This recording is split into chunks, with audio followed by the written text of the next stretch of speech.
মুহূর্তের কিছু বাছাই করা এক্সক্লুসিভ খবর আমরা শুধুমাত্র আপনাদের জন্য তুলে এনেছি। প্রত্যেকটি আপডেট আপনাদের কাছে পৌঁছে দেব। এই মুহূর্তে দেখছেন আপনাদের প্রিয় রোজ বাংলা ইউটিউব চ্যানেল। শুরুতে একটি ছোট্ট রিকোয়েস্ট রাখবো, বাঙালি হয়ে অবশ্যই বাংলায় দেখবেন, ভিডিওটিকে একটি লাইক করবেন, শেয়ার করে দেবেন সকলের মাঝে, যাতে সকলেই খবরগুলো জানতে পারে।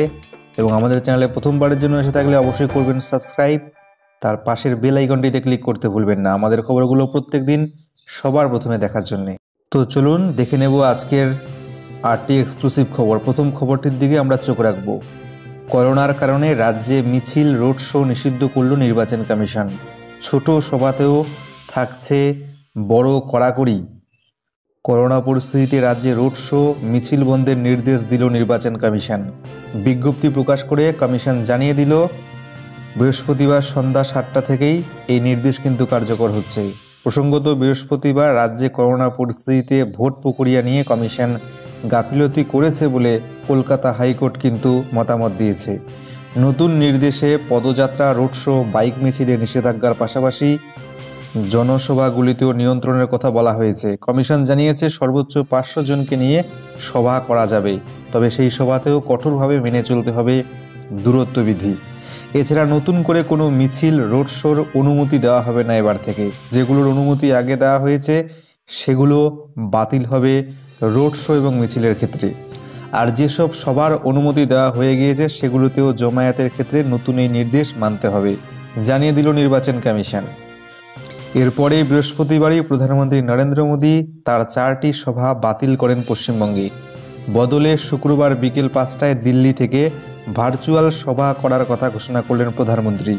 বৃহস্পতিবার রাতে মুখ্যমন্ত্রী মমতা বন্দ্যোপাধ্যায়ও তার পূর্ব নির্ধারিত সব জনসভা বাতিল করে দিলেন। নিজের টুইটার হ্যান্ডেল থেকে মমতা বন্দ্যোপাধ্যায় ঘোষণা করেন, রাজ্যে এবং দেশে কোভিড পরিস্থিতির দিকে নজর রেখে নির্বাচন কমিশনের নির্দেশ মেনে আমি আমার সমস্ত পূর্ব নির্ধারিত জনসভা বাতিল করছি। আগামীতে ভার্চুয়াল প্ল্যাটফর্মে জনসংযোগ করব আমরা, জানিয়েছেন মমতা বন্দ্যোপাধ্যায়। একই সঙ্গে কমিশন জানিয়েছে, রাজ্যে বাকি দফার ভোট গ্রহণের ক্ষেত্রে 72 ঘন্টা আগেই শেষ করতে হবে প্রচারের সময়সীমা। তার আগে 48 ঘন্টা আগে প্রচার পর্ব শেষ করার নিয়ম ছিল। শুক্রবারের এই নির্দেশের পর এবার দেশে বাড়তে থাকা করোনা পরিস্থিতিতে নজর রেখে আরও কঠোর জনসভা এবং রোড শোয়ে নিষেধাজ্ঞা জারি করল কমিশন। রাজ্যবাসীর জন্য বড় সুখবর মাননীয় মুখ্যমন্ত্রী মমতা বন্দ্যোপাধ্যায়ের তরফ থেকে। ভোটের রেজাল্ট অর্থাৎ ফল প্রকাশের পরে 5ই মে থেকে 18 বছরের ঊর্ধ্বে সকলকে, রাজ্যের সকলকেই ফ্রিতে এবার ভ্যাকসিন দেবে, জানিয়ে দিলেন মুখ্যমন্ত্রী মমতা বন্দ্যোপাধ্যায়। ভোট মিটে যাওয়ার পর রাজ্যবাসীকে সম্পূর্ণ বিনামূল্যে ভ্যাকসিন দেওয়ার কথা ঘোষণা করলেন মমতা বন্দ্যোপাধ্যায়। দক্ষিণ দিনাজপুরের তপনের জনসভায় মমতা বন্দ্যোপাধ্যায় বলেন, 18 বছরের ঊর্ধ্বে যে টিকা চাইবে সেই পাবে সম্পূর্ণ বিনা পয়সায় টিকা দেবে রাজ্য সরকার একেবারে বিনামূল্যে। ভ্যাকসিন বিদেশে রপ্তানি না করে দেশের মানুষকে দিলে করোনা পরিস্থিতি এমনটা হতো না বলে দাবি মমতা বন্দ্যোপাধ্যায়ের। তার কথায়, আগেরবার কোভিডে কত টাকা খরচ হয়েছে, কত মানুষ মারা গিয়েছিল, তাও সামলে নিয়েছিলাম। এবছর কোভিড হওয়ার কথা ছিল না, দিল্লি আগে থেকে ভ্যাকসিন দিয়ে দিলে এটা হতো না। আমি নরেন্দ্র মোদীকে বললাম, ভ্যাকসিনটা দাও, আমি পয়সা দিয়ে পাবলিককে কিনে দেব, আমি ইঞ্জেকশন দিয়ে দেব, নরেন্দ্র মোদী দিল না। এখন বেড়ে গিয়েছে বলে নরেন্দ্র মোদী জনগণকে বলছে, তুমি জোগাড় করে নাও। কোথা থেকে জোগাড় করবে? দেশের ভ্যাকসিন তুমি বিদেশে পাঠিয়ে দিয়েছো বলে নরেন্দ্র মোদীকে বিঁধেছেন মমতা বন্দ্যোপাধ্যায়। মমতা বন্দ্যোপাধ্যায় জানিয়েছেন, ইলেকশনের রেজাল্ট বেরোনোর পর 5ই মে থেকে ইউনিভার্সাল ভ্যাকসিন দেব। 18 বছর থেকে যে চাইবে সেইভাবে সম্পূর্ণ বিনা পয়সায় ভ্যাকসিন, সরকার থেকে ভ্যাকসিনটা কিনে দেব। এখনও বিনা পয়সায় দিচ্ছি। কেন্দ্র রাজ্য ভ্যাকসিনের দামের ফারাক নিয়েও আরও একবার সোচ্চার হয়েছেন মমতা বন্দ্যোপাধ্যায়। কারণ যে দুটো কোম্পানি ভ্যাকসিন তৈরি করছে তারা কিন্তু কেন্দ্র সরকারের কাছে মাত্র 150 টাকায় ভ্যাকসিন বিক্রি করছে, এবং সেই ভ্যাকসিনই কিন্তু বিভিন্ন রাজ্যকে 400 টাকায় কিনতে হচ্ছে। সে বিষয়টি নিয়েও কেন্দ্র সরকারকে বিঁধেছেন মুখ্যমন্ত্রী মমতা বন্দ্যোপাধ্যায়। তবে রাজ্যগুলোর কাছে ভ্যাকসিনের দাম যতই নেওয়া হোক না কেন, মুখ্যমন্ত্রী মমতা বন্দ্যোপাধ্যায় যেহেতু ঘোষণা করে দিয়েছেন, সেহেতু কিন্তু 5ই মে থেকে প্রত্যেক রাজ্যবাসী বিনামূল্যে ভ্যাকসিন পাবে, ভ্যাকসিন দেবে বিনামূল্যে রাজ্য সরকার। নজর রাখবো পরের খবরটির দিকে। ভয়াবহ হচ্ছে রাজ্যের করোনা পরিস্থিতি। 24 ঘন্টায় 53,000 নমুনা পরীক্ষা, রাজ্যে নতুন করে আক্রান্ত 12,000, একদিনে মৃত 56। গোটা দেশের মতো প্রত্যেক দিনই এ রাজ্যেও আরও ভয়ালো রূপ করোনার দ্বিতীয় ঢেউ। গত 24 ঘন্টায় রাজ্যে নতুন করে সংক্রমিতের সংখ্যা প্রায় 12,000-এর দোরগোড়ায় পৌঁছে গেল। রাজ্য স্বাস্থ্য দপ্তরের এদিনের পরিসংখ্যান বলছে, একদিনে রাজ্যে নতুন করে আক্রান্ত হয়েছেন 11,948 জন। একদিনে করোনা প্রাণ কেড়েছে রাজ্যে 56 জনের। জেলাগুলোর মধ্যে যথারীতি কলকাতা, উত্তর 24 পরগনায় নতুন আক্রান্তের সংখ্যা শীর্ষে রয়েছে। গত 24 ঘন্টায় কলকাতায় নতুন আক্রান্তের সংখ্যা 2,646।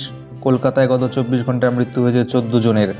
কলকাতার সঙ্গে পাল্লা দিচ্ছে উত্তর 24 পরগনা। গত 24 ঘন্টায় উত্তর 24 পরগনায় নতুন করে আক্রান্তের সংখ্যা 2,372 জন এবং গত 24 ঘন্টায় উত্তর 24 পরগনায় মৃত্যু হয়েছে 13 জনের। পাশাপাশি দক্ষিণ 24 পরগনাতেও একদিনে নতুন করে আক্রান্তের সংখ্যা 779 জন। হাওড়া, হুগলি, পশ্চিম বর্ধমান, বীরভূমেও গত 24 ঘন্টায় আক্রান্তের সংখ্যা 500-এর উপরে রয়েছে। অমিত শাহের গোপন সমীক্ষা ফাঁস, কত আসন পাবে বিজেপি? আমি বহিরাগত নই দিদি। রাজ্য জুড়ে ষষ্ঠ দফার নির্বাচন চলাকালীন দক্ষিণ দিনাজপুরের হরিরামপুরের কেন্দ্রের জনসভা থেকে মমতা বন্দ্যোপাধ্যায়কে ব্যঙ্গাত্মক সুরে আক্রমণ করলেন অমিত শাহ। বৃহস্পতিবার রাজ্যের 4 জেলার 43টি কেন্দ্র যখন ভোটের উত্তাপে উত্তপ্ত, তখন অন্যদিকে গত 5 দফায় বিজেপি সম্ভাব্য আসন সংখ্যা বলে তৃণমূলকে হুঁশিয়ারি দিলেন অমিত শাহ। এদিন শুরু থেকেই তৃণমূলকে আক্রমণ করতে থাকেন বিজেপির সেকেন্ড ইন কমান্ড। হরিরামপুরের মানুষের জন্য তিনি বলেন, তৃণমূল সরকার কাটমানি খাওয়া সরকার, চাল চোর সরকার, কয়লা চোর সরকার, আর আমরা সরকারে এলে সোনার বাংলা গড়ব, জানালেন অমিত শাহ। তাহলে কোন সরকারকে চান আপনারা? প্রশ্ন ছুড়েছেন তিনি।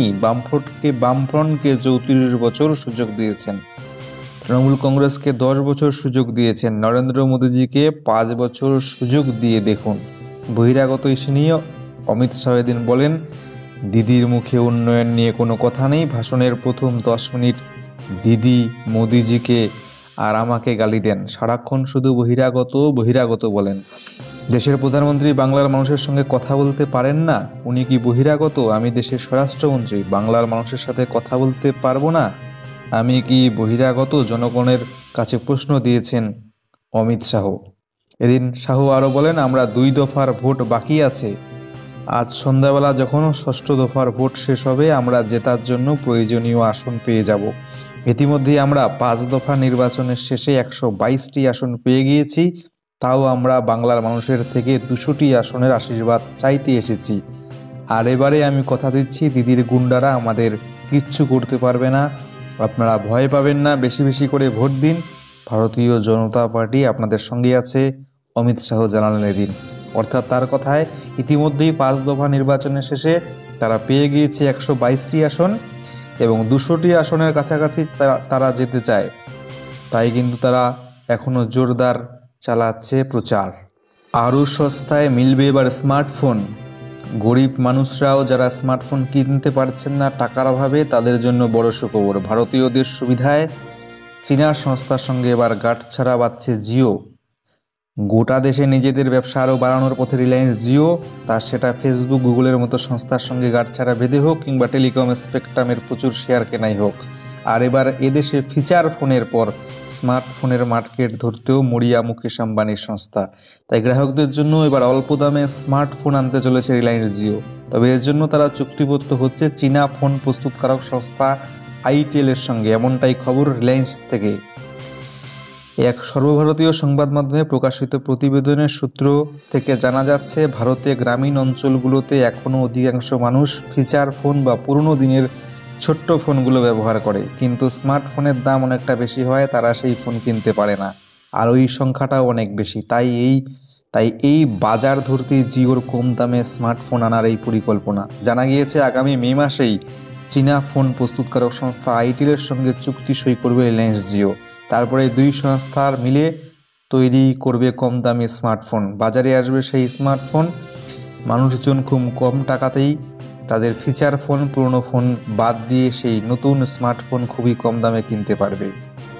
সর্বশেষে থাকছে ওয়েদার রিপোর্ট। কেমন থাকবে আবহাওয়া, প্রথমে দেখে নেব উত্তরবঙ্গের দিকে। যে সর্বশেষ পূর্বাভাস দেওয়া হয়েছে তাতে আগামী 24 ঘন্টায় উত্তরবঙ্গের সবকটি জেলাতেই বজ্রবিদ্যুৎ সহ ঘন্টায় 40 থেকে 50 কিমি বেগে ঝোড়ো হাওয়া বয়ে যেতে পারে, সঙ্গে হালকা থেকে মাঝারি বৃষ্টি হতে পারে। তবে এর পরবর্তী 24 ঘন্টায় দার্জিলিং কালিম্পং জেলা বাদ দিয়ে বাকি সব জেলার আবহাওয়া শুকনো থাকবে। তারপরের 48 ঘন্টায় দিনের তাপমাত্রা সেরকম কোনো পরিবর্তন না হলেও তারপরের 3 দিনে তাপমাত্রা 3 থেকে 4 ডিগ্রি বাড়তে পারে বলে পূর্বাভাস। অপরদিকে দক্ষিণবঙ্গের দিকে যদি নজর দিই তাহলে দেখা যাবে আগামী 24 ঘন্টায় দক্ষিণবঙ্গের সবকটি জেলাতেই কোনো না কোনো জায়গায় বজ্রবিদ্যুৎ সহ ঘন্টায় 30 থেকে 40 কিমি বেগে ঝোড়ো হাওয়া বয়ে যেতে পারে। পরবর্তী 24 ঘন্টায় সবকটি জেলাতেই আবহাওয়া থাকবে শুকনো। দক্ষিণবঙ্গের ক্ষেত্রেও আগামী 48 ঘন্টায় দিনের তাপমাত্রা সেরকম কোনো পরিবর্তন না হলেও পরবর্তী 3 দিনে তাপমাত্রা 3 থেকে 4 ডিগ্রি পর্যন্ত বাড়তে পারে। খবরগুলো আজকের এই পর্যন্তই। ভালো লাগলে একটা লাইক করে শেয়ার করতে ভুলবেন না। দেখা হবে আগামীকাল আগামী দিনের নতুন নতুন খবরগুলো নিয়ে। সেই পর্যন্ত ভালো থাকবেন, সুস্থ থাকবেন। ধন্যবাদ।